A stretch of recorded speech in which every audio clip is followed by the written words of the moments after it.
ಶಿಕ್ಷಣ ಅಂದ್ರೆ ಕೇವಲ ಪಠ್ಯವಲ್ಲ, ಅದು ಜೀವನವನ್ನು ರೂಪಿಸುವ ಕಲೆ. ಕೆಪಿಎಸ್ ದೊಡ್ಡಹಾಲಹಳ್ಳಿಯಲ್ಲಿ ಕಳೆದ 3 ವರ್ಷಗಳು ನನ್ನ ಬದುಕಿನ ಅತ್ಯಂತ ಅರ್ಥಪೂರ್ಣ ಅಧ್ಯಾಯಗಳು. ನಾನು ಸವೇಸಿ ಬಂದ ಈ ಹಾದಿ ಸವಾಲುಗಳಿಂದ ಕೂಡಿದ್ದರೂ ಸಾಧನೆಯ ತೃಪ್ತಿ ನೀಡಿದೆ. ನನ್ನ ಈ ಪಯಣ ಆರಂಭವಾಗಿದ್ದು ಪ್ರಾಥಮಿಕ ಶಾಲೆಯ ಹಂತದಲ್ಲಿ. ಅಲ್ಲಿ ಪರಿಸರ ವಿಜ್ಞಾನ, ಗಣಿತ ಮತ್ತು ಕನ್ನಡ ವಿಷಯಗಳನ್ನು ಬೋಧಿಸುವ ಮೂಲಕ ಮಕ್ಕಳೊಂದಿಗೆ ಬೆರೆತೆ. ಸಾಂಪ್ರದಾಯಿಕ ಬೋಧನೆಯ ಜೊತೆಗೆ ತಂತ್ರಜ್ಞಾನ ಆಧಾರಿತ ಬೋಧನಾ ಉಪಕರಣಗಳನ್ನು ಬಳಸಿದ್ದು ನನ್ನ ವಿಶೇಷತೆಯಾಗಿತ್ತು. ನಂತರ ಪ್ರೌಢಶಾಲಾ ವಿಭಾಗಕ್ಕೆ ತೆರಳಿ ಕನ್ನಡ ವಿಷಯದ ಪರಿಣಿತಿಯನ್ನು ಬೆಳೆಸಿಕೊಂಡೆ. ಜೀವನದಲ್ಲಿ ನಾವು ಮಾಡುವ ಪ್ರಾಮಾಣಿಕ ಕೆಲಸಕ್ಕೆ ತಕ್ಕ ಪ್ರತಿಫಲ ಸಿಕ್ಕೇ ಸಿಗುತ್ತದೆ ಎಂಬುದಕ್ಕೆ 2ನೇ ವರ್ಷ ಒಂದು ಸಾಕ್ಷಿಯಾಯಿತು. ಐಶ್ವರ್ಯ ಡಿಕೆಎಸ್ ಹೆಗಡೆ ಮೇಡಂ ಅವರು ಶಾಲೆಯನ್ನು ದತ್ತು ಪಡೆದಾಗ ನನ್ನ ಕಾರ್ಯದಕ್ಷತೆ ಮತ್ತು ಶಾಲೆಯ ಮೇಲಿನ ಪ್ರೀತಿಯನ್ನು ಗುರುತಿಸಿದರು. ಅವರು ನೀಡಿದ ಹೆಚ್ಚಿನ ಪ್ರೋತ್ಸಾಹ ಮತ್ತು ಬೆಂಬಲ ನನ್ನ ಮೌಲ್ಯವನ್ನು ಹೆಚ್ಚಿಸಿತು ಮಾತ್ರವಲ್ಲ, ಶಾಲೆಯ ಶೈಕ್ಷಣಿಕ ವಾತಾವರಣವನ್ನೇ ಬದಲಿಸಲು ನನಗೆ ಶಕ್ತಿ ನೀಡಿತು. ಸಮಾಜ ವಿಜ್ಞಾನ ಬೋಧನೆಯೊಂದಿಗೆ ನಾನು ಆರಂಭಿಸಿದ ಜಿಕೆ ತರಗತಿಗಳು ಒಂದು ಶೈಕ್ಷಣಿಕ ಕ್ರಾಂತಿಯನ್ನೇ ಮಾಡಿದವು.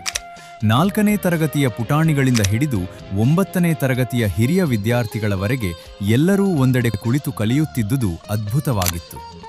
ಮಕ್ಕಳಲ್ಲಿ ಸ್ಪರ್ಧಾತ್ಮಕ ಪರೀಕ್ಷೆಗಳ ಬಗ್ಗೆ ಆಸಕ್ತಿ ಮೂಡಿಸಲು ಕ್ವಿಜ್ಗಳು ಮತ್ತು ಚಿತ್ರಕಲೆ ತರಗತಿಗಳನ್ನು ಆಯೋಜಿಸಿದೆ.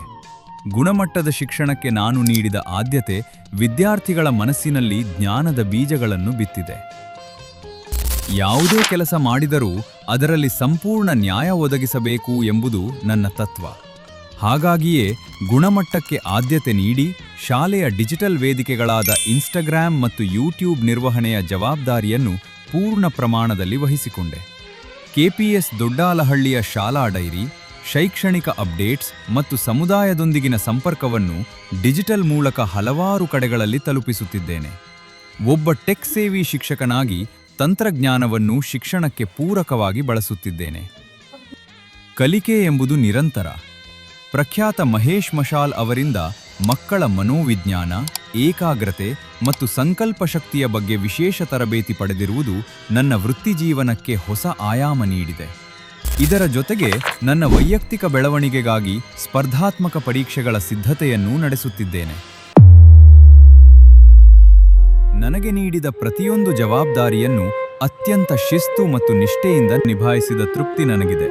ದೊಡ್ಡಹಾಲಹಳ್ಳಿಯ ಈ ಮಣ್ಣು ಮತ್ತು ಮಕ್ಕಳು ನನಗೆ ನೀಡಿದ ಪ್ರೀತಿ ನನ್ನ ಮುಂದಿನ ಪಯಣಕ್ಕೆ ದಾರಿದೀಪ. ಧನ್ಯವಾದಗಳು.